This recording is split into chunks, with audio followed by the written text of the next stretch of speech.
우리 하나님은 하나님의 마음을 조금 묵상해 보면은요, 하나님은 하나님의 백성들이 이 땅 위에서 복을 받고 잘 되기를 심히 원하고 계시리라 저는 그렇게 생각합니다. 하나님이 하나님의 백성들을 형통하기를 원하십니다. 형통하다고 하는 것은요, 우리 편에서는 뭐든지 다 하고 싶은 대로 다 잘 되어지는 것을 형통이라고 생각하지요. 뭐 부족함이 없이 그냥 떵떵거리며 살아갈 수 있는 것을 형통이라고 생각할 수 있겠지만, 성경에서 형통이라고 하는 것은요, 하나님의 계획하심이 이루어지는 것을 형통이라고 말씀합니다. 하나님의 계획하심, 그러니까 훈련받고 연단받을 때의 아픔이 우리에게 있어요. 힘든 과정들이 있어요. 그런데 그것도 하나님이 보실 때는 형통한 과정입니다. 그것이 그냥 훈련 연단받는 것으로 끝이라면 형통이라 말할 수 없겠지만, 그 훈련 연단받은 만큼 마음도 넓어지고 생각도 깊어지고 세상을 바라보는 시야도 넓어지거든요. 넓어진 만큼 그릇이 커지는 거지요. 커지는 만큼 하나님의 복을 받을 수 있는 겁니다.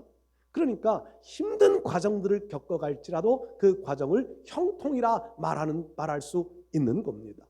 하나님이 요셉을 형통한 사람으로 성경에 말씀하는데, 그 형통이 형들에 의하여 팔려졌고 보디발의 집에 종살이 하면서 누명을 쓰고 감옥에도 들어가고 이런 과정들이 있지만, 그럴 때마다 하나님은 요셉을 형통하게 하셨다. 오늘 우리의 삶들 속에 이런 형통함이 이루어지실 수 있기를 축복합니다. 오늘 우리가 창세기 47장의 말씀을 읽었는데, 가나안에 흉년이 들어서 먹고 살 것이 없습니다. 그래서 야곱이 이제 요셉에 의한 초청도 있었고, 그래서 애굽 땅으로 내려가서 살게 됩니다. 가나안 지역은 흉년이 들면 애굽으로 피신 가는 경우들이 많았습니다. 아브라함도 그랬었고 이삭도 그랬었고요. 이 야곱 때도 흉년이 드는데, 이 흉년은 단기 흉년, 그냥 1년 지나가면서 겪어가는 이런 흉년이 아니라 하나님의 계획에 의한 흉년, 7년 동안 큰 흉년이 드는 기간입니다. 2년이 지나갔는데 아직도 5년이라고 하는 하나님의 흉년의 계획이 남아있는 시기에 기록되어진 말씀입니다. 그래서 야곱과 그 가족 70여 명이 애굽으로 내려가서 살게 됩니다. 그냥 내려간 것이 아니라 하나님의 계획이 있었다는 거지요. 이 하나님의 계획, 흉년이라고 하는 일들은 힘들고 어려운 과정입니다. 그래서 이스라엘 백성들은 흉년을 피신해서 애굽으로 내려갑니다. 어떻게 보면 애굽의 보호를 받고 애굽에서 양식을 얻고 애굽에 내려가서 양들도 치고 생업을 보존하려 하는 이런 마음을 가지고 애굽으로 내려갑니다. 그러면 우리의 입장에서는 단순하게 이렇게 생각해 볼 수 있어요. 애굽 때문에 이스라엘이 보호를 받았고 애굽 때문에 이스라엘이 복을 받았다. 눈으로 보여지기는 그렇게 보여집니다. 그런데 하나님의 마음에서, 하나님의 시각에서 이 상황을 바라보면은요, 하나님은 이스라엘을 위하여서 애굽에 복을 주셨다는 겁니다. 이스라엘 하나님의 계획이 이미 아브라함 때, 창세기 15장이면 아브라함에게 이미 이스라엘 백성들 미래를 계획해 놓으셨잖아요. 이방의 객이 되어 400년을 살게 될 것이다.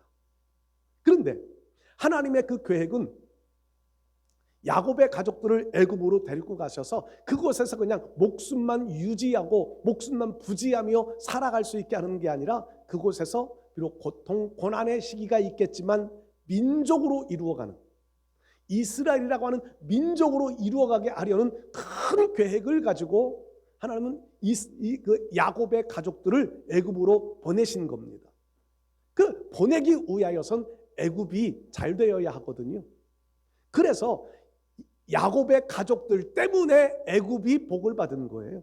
흉년의 시기를 피할 수 있는 곳을 애굽으로 마련해 두셨던 겁니다. 오늘 우리도 믿음의 사람들은 그런 마음, 그런 의식을 가져야 합니다. 우리가 세상 속에서 비굴한 세상 때문에 우리가 먹고 살고 세상 사람들에 의하여서 빌부터 살아가는 이런 마음 의식 버리고요. 우리는 우리 때문에 세상이 잘 되어진다. 하나님의 사람들 때문에 세상에 복을 주신다. 하나님의 사람들이 잘 되어줄 수 있는 토양을 만들기 위하여 먼저 복을 주신다고 믿어야 합니다. 그 속에서 우리는요, 그러면 그 속에 살아가는 우리들은요, 꼭 기억해야 될 것들이 있습니다.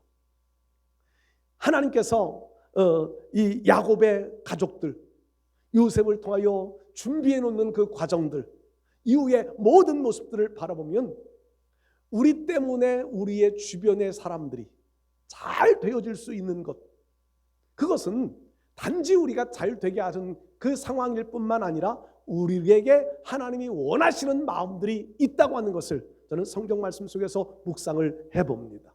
하나님이 원하시는 것이 뭘까? 우리가 세상에 속하여서 세상 사람들과 함께 살고 세상 직장도 다니고 세상 때문에 먹고 살 수 있는 환경들이 많이 있습니다. 그러면 그럴 때 우리가 기억해야 될 것은 뭘까요? 오늘 성경의 이 47장 내용 속에서 바라보면서 몇 가지 묵상을 해봅니다. 첫 번째로요, 우리가 꼭 기억해야 될 것은 우리는 세상과 구별된 사람이라고 하는 것을 잊지 말아야 합니다. 세상과 구별된 사람이다. 자, 오늘 성경에 이제 앞에 46장 뒷부분에서부터 47장 전반 부분에 기록되어진 내용들을 보면 이렇게 기록이 되어져요. 요셉의 초청에 의하여서 야곱의 가족 70여 명이 애굽으로 내려옵니다.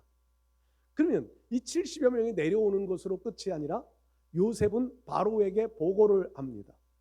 총리로서 자기의 가족들이 내려오는 일이기 때문에 바로에게 보고합니다. 보고하기 전에 형들을 만나, 가족들을 만나 이렇게 부탁합니다. 바로에게 보고하고 바로 앞에 우리가 서게 될 텐데, 바로가 우리의 직업이 무엇이냐고 묻거든 목자라고 대답해라. 실제로 이 요셉의 형들은 다 양을 치는 사람, 소를 치는 사람들이잖아요. 그 소 키운, 양 치는 곳에 갔다가 종으로 팔려오기도 했었고요. 양을 치는 사람. 그런데 성경에 기록되어지는 내용들이 뭐라고 기록되느냐면, 애굽 사람들은 이 양치고 소치는 목자들을 부정한 사람이라 생각한다는 겁니다. 앞뒤가 맞지 않아요. 애굽에 와서 살면 애굽 사람들에게 잘 보여야 될 텐데, 애굽 사람들에게 우리가 부정하게 여기는 목자라고 말해라. 의도가 뭐였을까요? 의도가, 우리가 세상 속에 속하여서 우리가 함께 다 살아갑니다. 그런데 세상 사람들에게 우리의 신분을 속일 필요가 없습니다. 더욱이 우리의 믿음을 감출 필요가 없습니다. 믿음의 사람은 믿음의 사람으로 당당함을 지키며 살아갈 수 있어야 하는 겁니다. 그리고 요셉은 바로에게 형들이 왔음을 말하면서 고센 땅에 살게 해달라. 형들도 바로 앞에 이제 보고해가면서 고센 땅을 좀 달라. 고센 땅이라고 하는 지역은요, 애굽의 아주 변두리입니다. 변두리. 지형적으로만 보면 애굽의 그 도시에, 바로가 살고 있는 왕궁에 멀리 떨어진 아주 외곽 변두리입니다. 그 변두리, 왜 그곳에 살게 해달라고 그럴까요? 물론 농사를 짓기 위해서는 그 땅이 참 좋은 땅이에요. 농사 짓는 데는 나일강의 삼각주 지역에 있는 땅이라 기름진 땅이고요, 물 걱정할 필요 없는 땅이에요. 그런데 도시로 가서 살고 싶은 것이 대부분의 사람들의 마음이에요.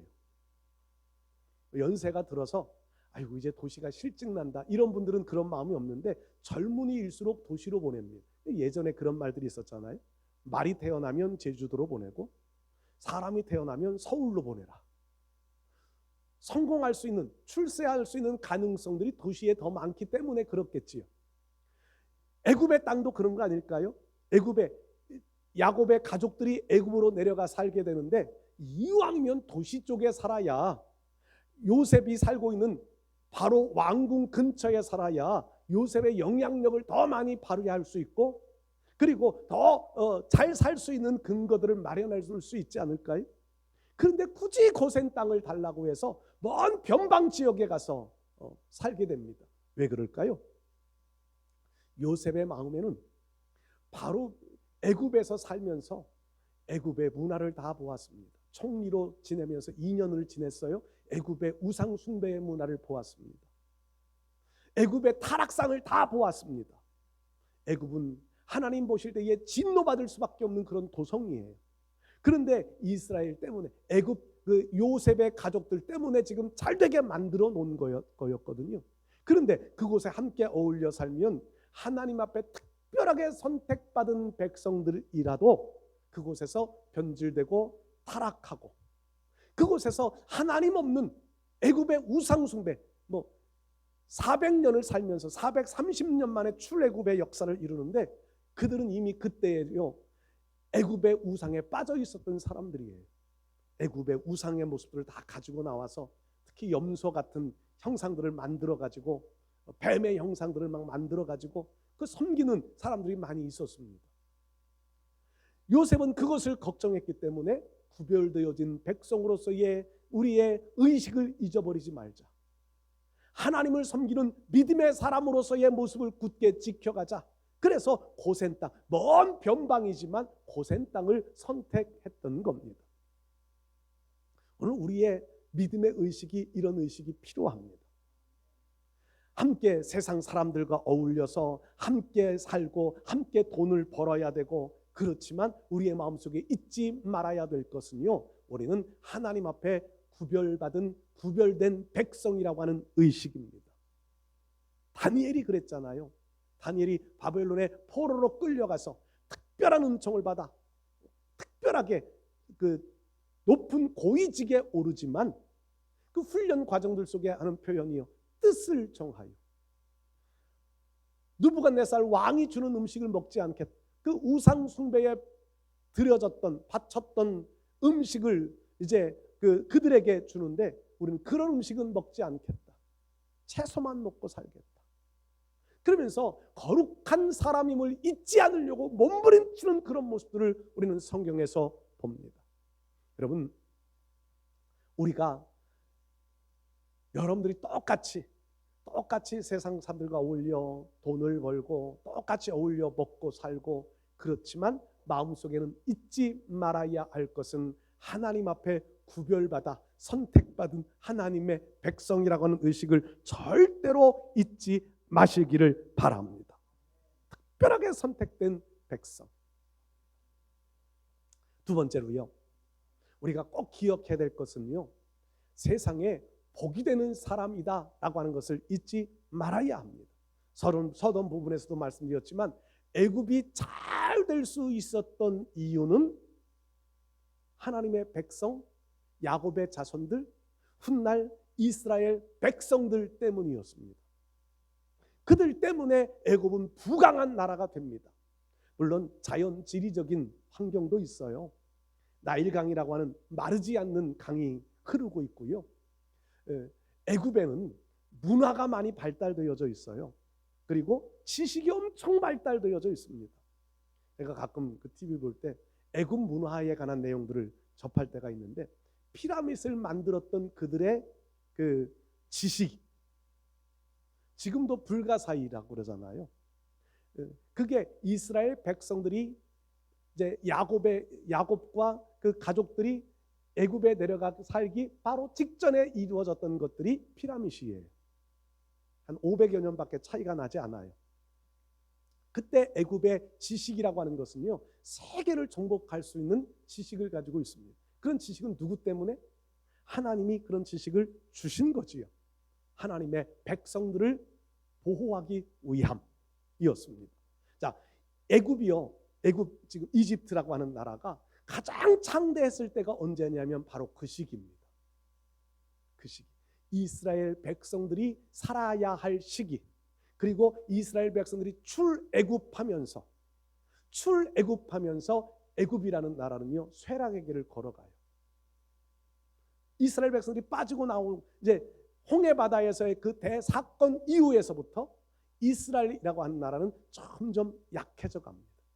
물론 하나님의 계획이 있어 한번 왕성하던 시대가 또 있지요. 이제 그 이사야 선지자 시대에서부터나 에레미야 선지자 시대에 왕성한 시기가 있기는 해요. 그때도 이스라엘을 위한 사건들이었다는 겁니다. 우리가 이런 믿음의 의식들이 필요합니다. 지금 세계 역사의 흐름을 말씀하시는 목사님들의 설교들을 많이 들어보셨을 거예요.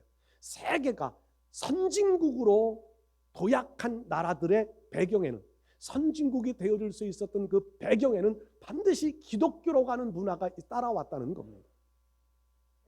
기독교 문화. 기독교가 가는 곳마다 선진국이 되어지고요. 선진국이 되어질 수 있었던 배경에는 기독교의 왕성함을 필요로 했기 때문에 기독교가 나라들이 부강한 나라가 되었다는 거지요. 지금도 그렇습니다. 이것은 변하지 않습니다. 거기에 우리가 세상에 복이 되는 사람이라고 하는 것을 잊지 말아야 할 것은요, 오늘 성경 말씀에 47장 중간 부분에 보면 그런 말씀이 나옵니다. 야곱이 바로 앞에 섭니다. 130세의 나이입니다. 지금 혼자의 몸도 지탱하기 어려운 지팡이를 짚고 다녀야 할 사람입니다. 눈도 그리 잘 보이지 않습니다. 그런 야곱이 바로 앞에 섭니다. 여러분, 바로의 힘이 막강할까요? 야곱의 힘이 막강할까요? 야곱은 지금요, 가난을, 흉년을 피해 피난 온 사람이에요. 그러면 바로 앞에 굽실굽실 돼야 되는 거 아니에요? 바로에게 잘 보이려고 해야 되는 거 아니에요? 이 야곱은요, 성경 말씀 보면 그런 모습이 전혀 없어요. 그리고 오히려 바로가 뭐 당신의 나이가 얼마쯤 됩니까? 뭐 이렇게 묻기도 하지만 야곱이요, 그 눈이 흐리고 지팡이의 의지에서 서 있어야 할 야곱이 바로에게 복을 빌어 주었다는 말씀이 기록되어 있습니다. 야곱에게 복을 좀 달라고 요구해야 할 위치인 것 같은데 야곱은 바로에게 복을 빌어 줍니다. 이게 우리의 자부심이에요. 믿음의 사람들이 갖는 영적 사람의 자부심입니다. 우리가 복을 빌어줄 수 있는 이런 믿음의 삶이 되어지실 수 있기를 축복합니다. 어제 교회 한 곳이 설립을 했습니다. 교회가 설립을 이제 하면서 신불당 쪽에 설립을 하는데 저보고 이제 축사를 해달라고, 그래서 제가 순서를 맡아서 예배에 참석을 했습니다. 하나님 앞에 교회가 세워지는 것은 굉장히 기쁜 일인데 축사를 해달라고 그래서 어떻게 축사를 해야 하나님이 기뻐하실까, 교회에 유익이 될까, 참 많은 기도를 하곤 가서 이렇게 축사의 내용을 이렇게 전개해 나갔습니다. 복이 되어질 수 있는 교회, 복이 되어질 수 있는 하나님의 영광이 나타나는 교회. 성경에 보면 사무엘 선지자가 사는 곳 라마나옳이라고 하는 곳이 있습니다. 라마나옳. 사무엘이 그곳에 거하고요, 다윗이 사울의 칼날을 피해서 피신갑니다. 그랬더니 사울이 군인들을 보내는 거예요. 종들을 보내지요. 보내는 이유는 다윗을 잡아오라고 보냅니다. 그런데 그 사람들이 라마나옳 가까이에 갔더니 다윗을 잡기는커녕 하나님의 영이 감동해서 예언을 합니다. 감동받았다, 이 말은요, 다윗을 잡으러 갔다가 오히려 은혜를 받은 거지. 3번이나 이런 일이 반복되어져요. 3번. 종들이 다윗을 잡으러 갔다가 다 하나님의 영에 감동되어져요. 그리고 사울도 그곳에 갑니다. 나중에는 결국 다윗을 내가 직접 가서 잡겠다. 사울도 하나님의 감동을 받아서 예언을 합니다. 은혜를 받았다는 거거든요. 여러분, 라마나옳 때문에 다윗은 보호도 받았지만 사울이 하나님의 살아계심을 경험할 수 있는 장소가 되었다는 겁니다. 오늘 저는 우리 교회를 위해서 그런 기도를 참 많이 하는데, 우리 교회가 하나님의 영광, 솔로몬의 성전에 모세의 성막에 임하였던 그 하나님의 영광이 가득 찬 교회, 이런 교회가 되어져서 이곳에 오는 사람들, 이곳을 드나드는 사람들, 그런 사람들이 하나님의 은혜를 받는 교회가 되게 하옵소서. 그래서 어제 제가 마지막에 그렇게 말했어요. 그런 하나님의 은혜가 있어 교회를 찾는 이마다 악인이 찾아오면 회개하는 역사가 나타나고, 의인이 찾아오면 더 믿음이 성숙해져가는 역사가 나타나는 그런 교회가 되어질 수 있기를 축복합니다. 축사를 했는데 우리 교회가 그런 교회가 됐으면 좋겠습니다. 교회가 세상 사람들에게 비굴해도 보이는 그런 교회가 아니라 우리로 인하여 세상 사람들에게 복이 증거되어지는, 은혜가 전해져 갈 수 있는 이런 교회. 여러분들이 하나님의 은혜가 있어 여러분들 때문에 주변 사람들에게 복이 되어줄 수 있는 이런 역사 많이 나타날 수 있기를 축복합니다. 여러분들 때문에 한번 돌아보아 생각해 보십시오. 내가 지금까지 살아왔는데 나 때문에 복을 받은 사람이 있는가? 나 때문에 복을 받은 사람이 있다면 그것은 정말 그 인생은 성공한 인생이라고 말할 수 있습니다. 나 때문에 잘 되어진 사람, 내가 기도해 줬더니 도와줬더니 교만해지는 것이 아니에요. 하나님이 함께하는 사람에게는 증거지요. 다른 사람에게 복의 영향력을 미친 사람, 요셉처럼 요셉 때문에 보디발의 집안이 복을 받고 요셉 때문에 감옥에 간수들이 복을 받고 그 죄수들이 복을 받고 요셉 때문에 애굽의 나라가 복을 받을 수 있었던 것처럼 우리 때문에 복 받은 사람이 있다고 하는 것은 굉장한 큰 인생의 성공입니다. 그런데 한 사람도 그런 사람이 없다. 나 때문에 잘된 사람이 한 사람도 없다. 그건 내가 살아온 삶의 잘자치들을 한번 돌아보며 회개해야 될 일들입니다.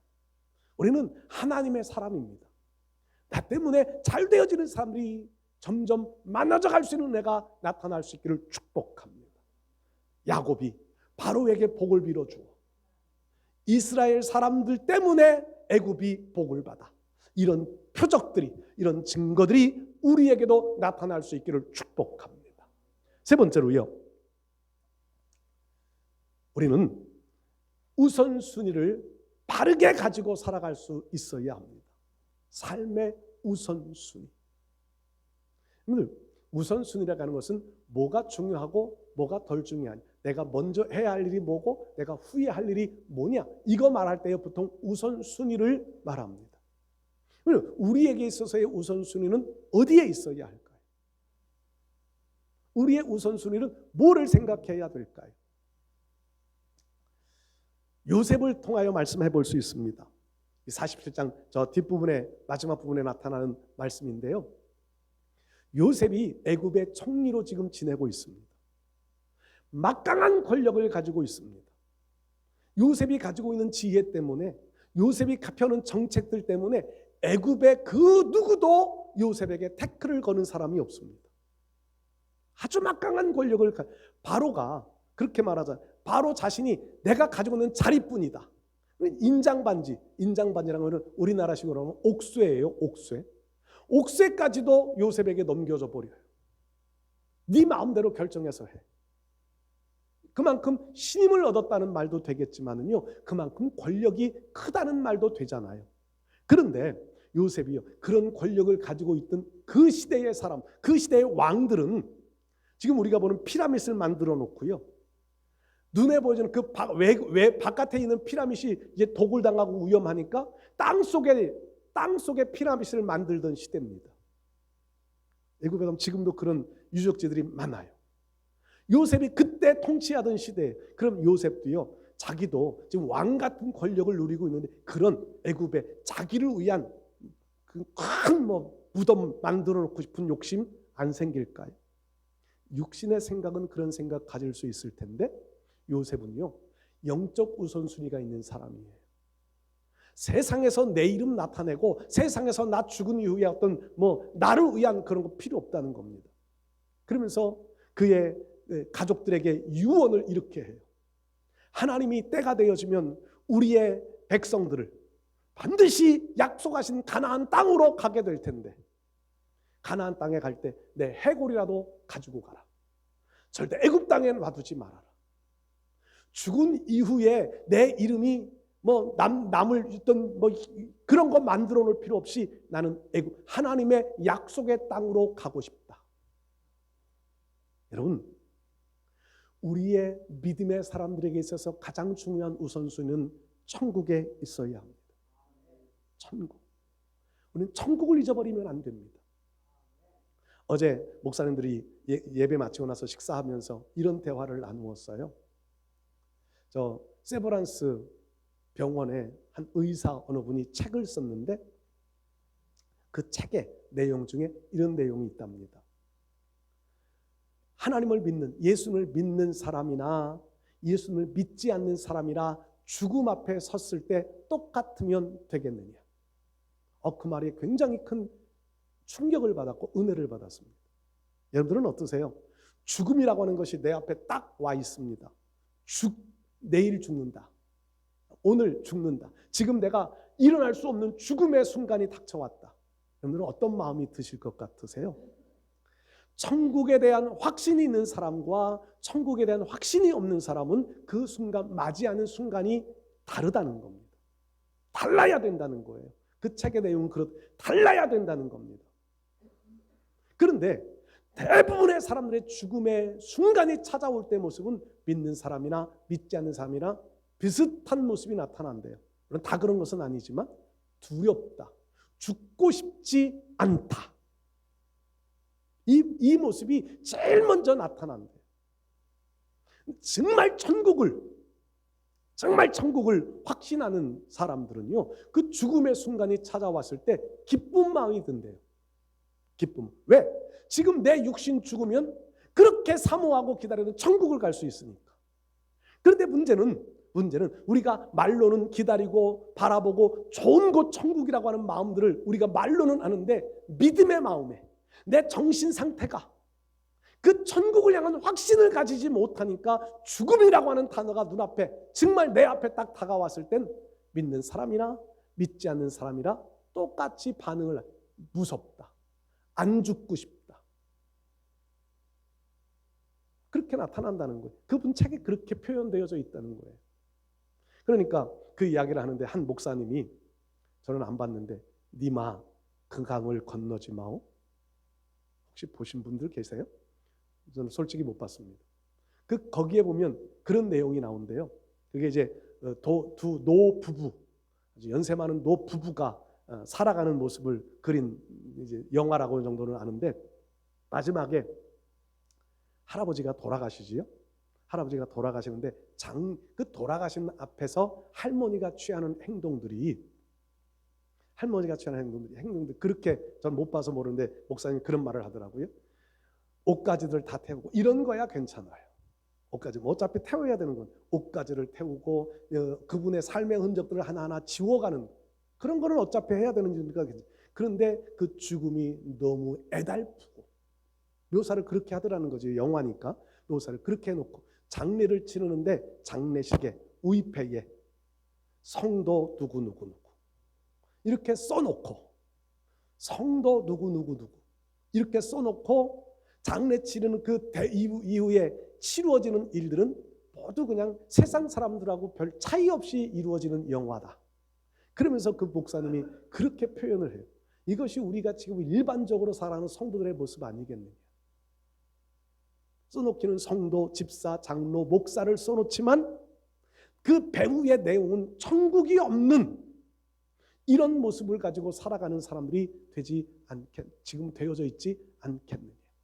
그러니까 또 한 목사님은 이렇게 말씀하더라고요. 천주교뿐만 아니라 대부분의 신앙인들도 그런 마음을 가져요. 착하게 살면 천국 간다. 착하게 살면 천국 간다. 그래서 선을 많이 해야 된다. 나는 사람을 베풀어주고 구제도 하고 어려운 사람들 외면하지 않고 선하게 살아야 천국 간다. 아니에요. 성경은 그렇게 말씀하지 않아요. 아무리 착하게 살아서도 예수 믿지 않으면 지옥이에요. 우리의 삶의 우선순위를 지금 말씀드리는데 우리의 삶의 우선순위가 천국에 있어야 되고요. 우리의 삶의 그보다 앞선 것은 예수 믿는 믿음 지키며 살아가야 한다는 겁니다. 예수님 믿는 믿음을 잃어버리면 선을 행하여 천국 간다고 말하고요. 그렇게 선을 행했는데 막상 죽음이 닥쳐오면 그 죽음이 두렵고 무섭고 안 죽고 싶고 예수 믿는 믿음이 확실하고요. 천국이 확실하면 지금 죽어도 천국 간다고 하는 마음 때문에 지금 그 천국을 우리가 묘사하고 우리가 바라보는 그 천국은요. 눈물도 없고 한숨도 없고 죽음도 없고 애통함이 없는 우리 주님이 영원히 거하시는 그 천국을 우리가 바라보는데 그 천국 가는 게 더 좋은 거 아니에요?